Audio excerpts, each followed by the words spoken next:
दोस्तों नमस्कार। पश्चिम बंगाल के मुर्शिदाबाद जिले में वोटिंग के दौरान भयंकर बवाल होने की खबरें सामने आई। यहां तृणमूल कांग्रेस से अलग हुए हुमायूं कबीर और टीएमसी के कार्यकर्ता एक बार फिर से भिड़ गए।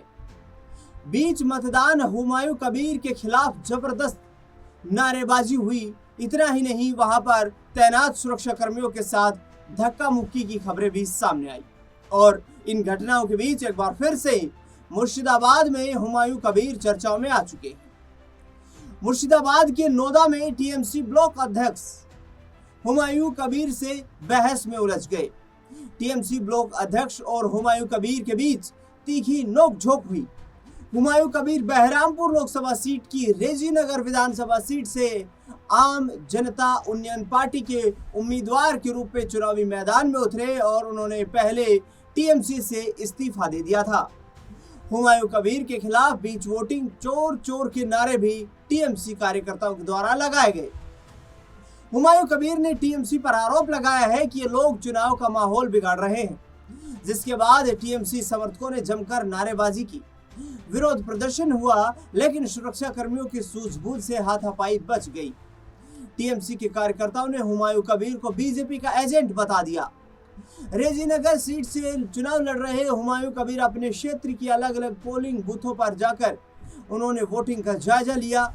वहां उन्हें टीएमसी समर्थकों के भारी विरोध का भी सामना करना पड़ा।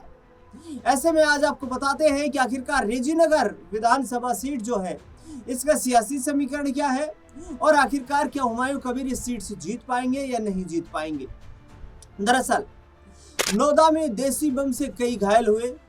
हुमायूं कबीर दरअसल राज्य में होने वाली हर छोटी बड़ी घटना के लिए सीधे तौर पर ममता बनर्जी को निशाना बना रहे हैं, उन्हें ही खड़गड़े में खड़ा कर दे रहे हैं, जिसके बाद से ही टीएमसी समर्थक उनके खिलाफ हमलावर होते नजर आए। मुर्शिदाबाद के ही नोदा विधानसभा क्षेत्र में देसी बम फेंका गया था, जिसमें कुछ लोगों के घायल होने की सूचना मिली। वोटिंग के बीच अलग अलग पार्टियों के समर्थक सड़कों पर निकले हुए हैं और जिन्हें हटाने के लिए सुरक्षा कर्मियों की भारी तैनाती की गई। इस तरह की झड़प को लेकर हुमायूं कबीर ने ममता बनर्जी व उनके समर्थकों को जिम्मेदार ठहराया। मुर्शिदाबाद में बढ़ाई गई सुरक्षा। मुर्शिदाबाद को काफी संवेदनशील जिला माना जाता है, विशेष तौर पर उस वाकया के बाद जहां हुमायूं कबीर ने मुर्शिदाबाद में बाबरी मस्जिद का ढांचा बनवाने के लिए शिलान्यास किया था, जिसके बाद मुर्शिदाबाद लगातार चर्चा का केंद्र बना हुआ रहा। हुमायूं कबीर को मुस्लिम वोट बैंक की मजबूती के चलते एक उभरते हुए मुस्लिम राजनेता के तौर पर भी देखा गया। हिंसक होते चुनावी मतदान को देखते हुए सुरक्षा बलों की भारी तैनाती मुर्शिदाबाद में की गई। इस तनाव के बीच अर्धसैनिक बलों की कई कंपनियों को मुर्शिदाबाद के लिए रवाना किया गया। वोटिंग के बीच पूरे मुर्शिदाबाद जिले में भारी पुलिस बलों की सुरक्षा कर्मियों की तैनाती की गई। टीएमसी ने पार्टी से हुमायूं को सस्पेंड कर दिया था। टीएमसी ने अपने ही विधायक हुमायूं कबीर को दिसंबर 2025 में पार्टी से सस्पेंड कर दिया था, क्योंकि उन्होंने मुर्शिदाबाद में बाबरी मस्जिद की तर्ज पर एक नई मस्जिद बनाने का विवादित प्रस्ताव रखा था, जिसकी चौतरफा आलोचना हुई। हुमायूं कबीर के बयान को सांप्रदायिक सौहार्द बिगाड़ने वाला और पार्टी अनुशासन का उल्लंघन करने वाला माना गया। जब टीएमसी की चेतावनी को उन्होंने इग्नोर कर दिया तो फिर पार्टी ने उन्हें सस्पेंड कर दिया, जिसके बाद उन्होंने अपनी पार्टी बनाई। अब जिस रेजीनगर विधानसभा सीट से चुनाव लड़ रहे हैं हुमायूं कबीर, उसका समीकरण आपको समझाते हैं। रेजीनगर पश्चिम बंगाल की 294 विधानसभा सीटों में से एक है। ये सीट ग्रामीण क्षेत्र की श्रेणी में आती है और पश्चिम बंगाल के मुर्शिदाबाद जिले में स्थित है। इस निर्वाचन क्षेत्र के लिए आरक्षण सामान्य श्रेणी का है। रेजीनगर विधानसभा क्षेत्र बहरामपुर लोकसभा क्षेत्र के अंतर्गत आती है। रेजीनगर विधानसभा क्षेत्र में 2026 के विधानसभा चुनाव के लिए मतदाता सूची में कुल 2,59,325 पंजीकृत मतदाता थे, जिनमें से 1,35,158 पुरुष, 1,24,161 महिलाएं और 6 थर्ड जेंडर के थे। 2021 के विधानसभा चुनाव में कुल 2,58,656 पंजीकृत मतदाता थे, जिनमें से 1,32,940 पुरुष, 1,25,707 महिलाएं और 9 थर्ड जेंडर के थे। वहीं 2016 की बात करें तो यहां पर विधानसभा चुनाव में कुल 2,24,848 पंजीकृत मतदाता थे, जिनमें से 1,18,076 पुरुष, 1,06,769 महिलाएं और 3 थर्ड जेंडर के थे। 2011 के चुनावों में इस क्षेत्र की कुल जो पंजीकृत मतदाताओं की संख्या थी वो 1,89,141 थी, जिसमें से 99,866 पुरुष और 89,275 महिलाएं थी। हालांकि उस वक्त कोई भी थर्ड जेंडर लिंग के मतदाता नहीं थे। इस विधानसभा क्षेत्र में सेवारत मतदाताओं की संख्या 2021 में 1,095, 2016 में 844 और 2011 में 493 थी।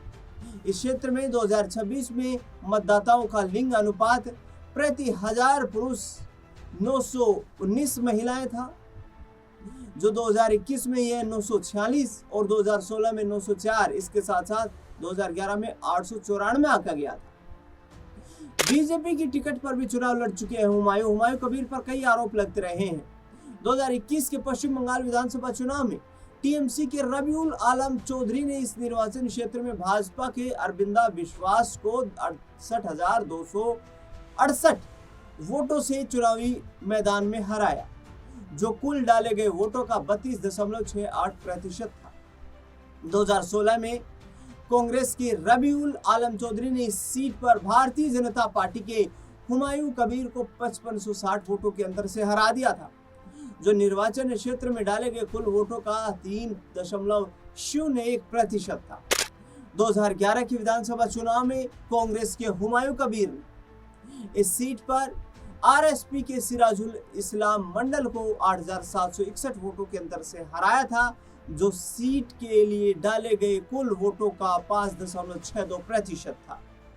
2021 के पश्चिम बंगाल विधानसभा चुनाव में टीएमसी के रबीउल आलम चौधरी को इस सीट पर 56.73% वोट मिले थे, जबकि 2016 की विधानसभा चुनाव में कांग्रेस के रबीउल आलम चौधरी को 43.12% वोट मिले थे। अब टीएमसी से बगावत की और फिर नई पार्टी का गठन हुमायूं कबीर ने किया।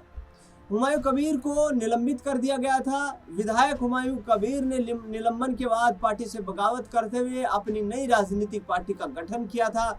दिसंबर 2025 में उन्होंने इस नई पार्टी एजेयूपी का ऐलान किया था।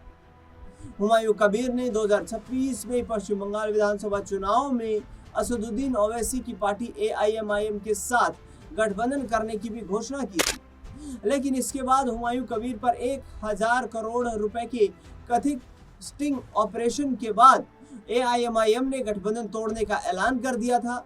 तृणमूल कांग्रेस से निलंबन और कथित तौर पर बाबरी मस्जिद निर्माण से जुड़े विवादित बयानों के बाद उन्होंने ये बड़ा कदम उठाया था।